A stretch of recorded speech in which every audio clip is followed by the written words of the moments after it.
welcome back to Side 9 Homestead. So today is the first video of our new series that's going to teach you how to barbecue using a Weber Kettle Grill. So if you're like most people out there, you probably use a gas grill. They're easy, they're fast. We used one for years until a friend of ours actually cooked us some burgers on a charcoal grill using a Weber kettle, and we were hooked ever since. And so since then, that was probably, I don't know, maybe eight years ago, we've kind of learned other techniques and how to really get the most out of this grill. You can get the base model of this for maybe $130, something like that. So it's a really inexpensive way to get into barbecuing. So if you're not looking to spend a whole lot of money, these are a great way to start.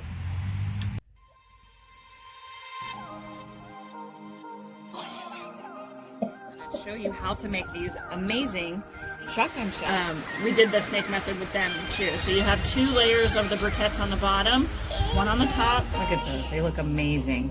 Wonderful glaze on them, and they are the perfect snack. All that bacon.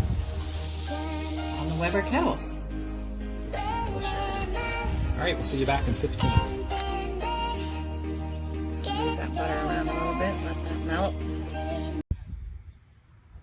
Okay, so first I'm going to go over some of the things that we use with our kettle. But first here I have the lighter fluid. Now we used to use this all the time with our charcoal. Now this is just your standard charcoal you can get anywhere. The Kingsford, it's a well-known brand, kind of a beginner charcoal to use. There's so many different specialty charcoals out there, but this is a great one to start with. And what we used to do is just make a big mound in our kettle, douse it with the chemicals, light it up, and wait for the flames to die down, and then we would cook. However, as the years have progressed, we've learned that you don't necessarily have to use this. So you do not need to buy this chemical, and I think that's probably what a lot of people shy away from charcoal grills for, because no one wants to use the chemicals. So you don't have to do that. So we have these little tumbleweeds that you can buy. All different brands are out there. You can find them at Walmart, Home Depot, Lowe's, wherever.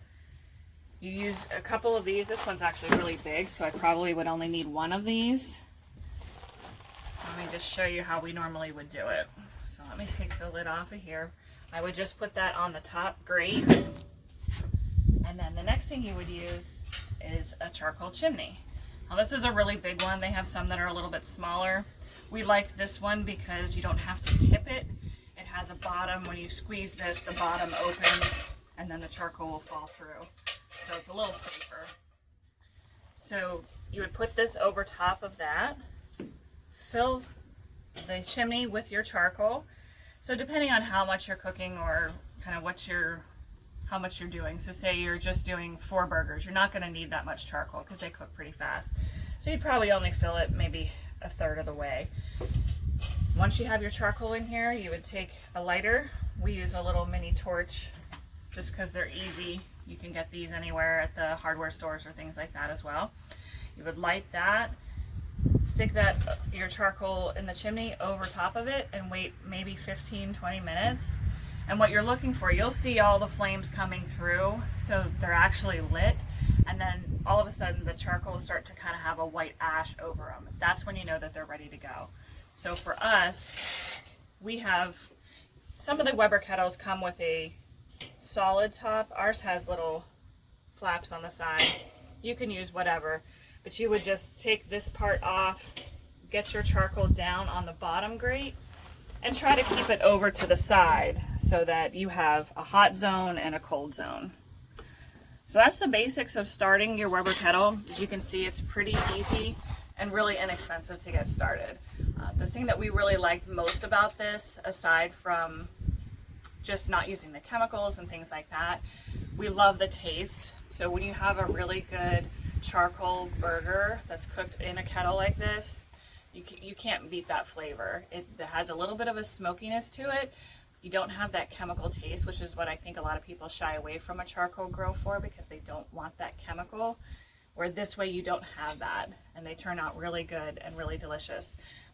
As we go on in this series, we'll kind of talk a little bit more about other methods to cook. We'll show you about making burgers, making things that take a little longer, like maybe ribs or a brisket. You can do all of that on a Weber kettle. So you don't need to get anything fancy in order to get into barbecue. All right, so I'm going to add some charcoal to my chimney.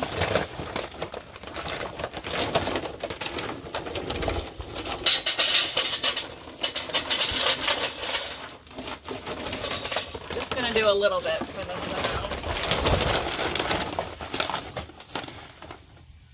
All right, and then I already have my little tumbleweed under there. So I'm just gonna light this.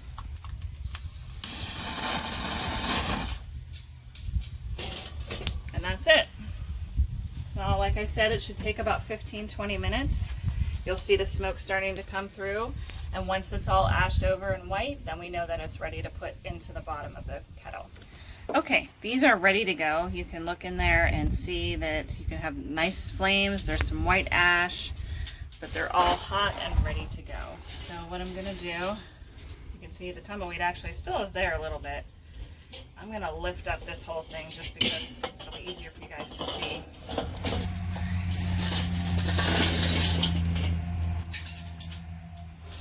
So you can see I kept the coals over to one side, so that way that'll be our hot side, and then over here will be the cooler side. So while we're cooking, we'll have two different zones.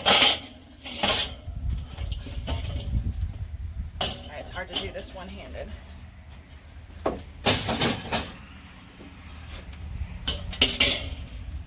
Okay, now you can see ours has these flip-up flaps on the sides.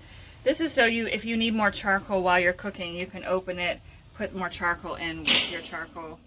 The other thing that we do a lot is add pieces of wood. So this is some hickory. This will add a little extra smoke flavor to it. I'm afraid to touch that with my bare hand. Let's see if I can open it with this wood. There we go. So I'm just gonna stick that in there like that, and that's all it'll take. Do is flip this around, because the coals are on this side. I would flip it around so that it's opposite of there. So what happens is the fire from here, the air gets pulled through here and it'll come out that way. So that when you have your food over here, the smoke and the flavor would come over the meat and then come up. So it creates that really good airflow. Also with airflow, when you look at the bottom, now this Weber kettle is kind of all enclosed. Some of them just have like an open, almost like a tray to catch your ashes, but you can move this top lever around, which opens the vents. I should have shown you that before. Next time, on the next series, I'll show you how they move. But this, you can, just like you can do with the top thing where you can spin it for the air, you can do the same at the bottom. So you can kind of play with both of those vents to get the temperature that you want to make sure it holds it steady. So at this point, it's ready to cook. It's hot. We can cook burgers. You can cook directly over the flames. You can cook over here and cook things a little bit slower, however you want to do it. But that's the basics of getting started with the Weber kettle. So we will show you some different techniques as we go through, and we'll cook some burgers and some steaks, maybe even a brisket, so you can see all the different things you can do with such a simple Weber kettle. So thanks for watching.